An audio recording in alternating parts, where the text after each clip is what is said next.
O governo da China confirmou agora há pouco que vai decretar tarifas de 84% para produtos dos Estados Unidos a partir de amanhã, hein?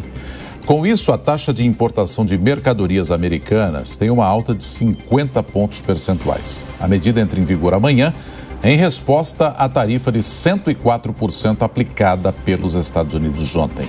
Segundo o Ministério do Comércio chinês, 12 entidades americanas foram adicionadas à lista de controle de exportações e outras 6 entraram na lista de entidades não confiáveis.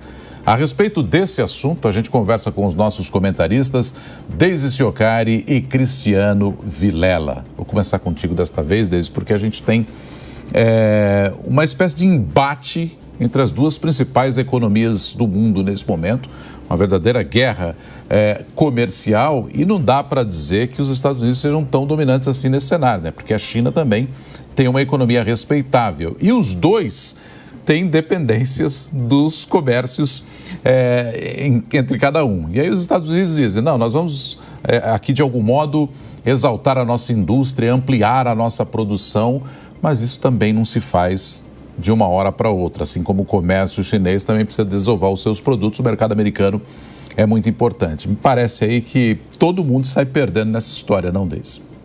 Nonato, essa história ela começou, a gente tem que lembrar que ela começou lá no primeiro mandato do Trump, né, quando ele transformou essa guerra comercial com a China numa bandeira eleitoral, né? Então, ele começou, aí abre aspas, né, a enfrentar o dragão chinês e a defender o mercado americano, defender os empregos americanos dos chineses, né? Isso aconteceu durante o primeiro mandato dele, né? Então, era como se os chineses estivessem drenando o emprego dos americanos. Então, só um líder duro poderia resolver isso. Isso agora toma uma outra escalada nesse segundo mandato, só que daí com uma China já um pouco diferente, né? Então existe uma luta, além de uma luta econômica, uma luta por uma hegemonia narrativa e por uma autoridade externa muito dura. Então quem é o líder mais duro? Né? Aquele líder que não recua. E o que a gente tem visto agora é que nem os Estados Unidos e nem a China vão aceitar recuar. E a China, que antigamente tinha um papel um pouco mais acomodado, não aceita mais passivamente ser um alvo comercial. Então, essa retaliação da China agora, ela é muito mais, obviamente, política e ela é também uma tentativa de se mostrar para os outros países, e aí a gente pode colocar o Brasil no meio disso, como isso atinge o Brasil, ela é uma tentativa da China se colocar como uma possibilidade de um contraponto firme a Washington.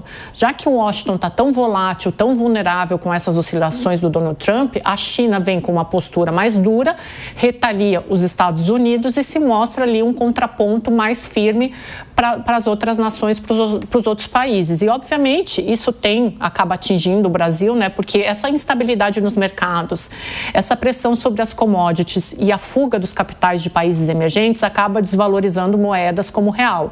Então, é aquilo que a gente tem dito ao longo do programa aqui. O Brasil precisa agora ter estratégia, previsibilidade, para não ficar apenas reagindo a esse comércio e a essa disputa entre Estados Unidos e China.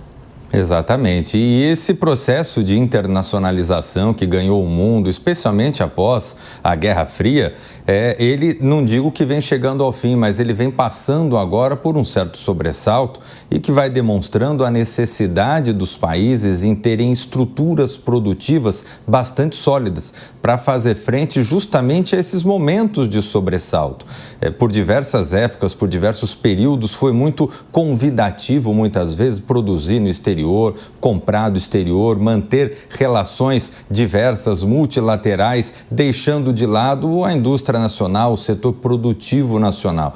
Talvez a lição que saia desse momento histórico que estamos vivendo é que, muito embora as relações multilaterais sejam excepcionais, sejam importantes para qualquer Estado que queira participar realmente do jogo político internacional, não se pode esquecer do seu produtor na agricultura, do seu produtor na indústria, no sentido de que, diante de qualquer contexto, os países possam, e aí no caso do Brasil, por exemplo, exemplo, aproveitar um contexto histórico para sair na frente, para ganhar, para ter melhorias, para ter avanço do ponto de vista econômico, ou então que diante da escassez de produtos vindo de outros países, o seu mercado interno possa ter estrutura para segurar um momento de grande efervescência política como esse que a gente está vivendo em nível global.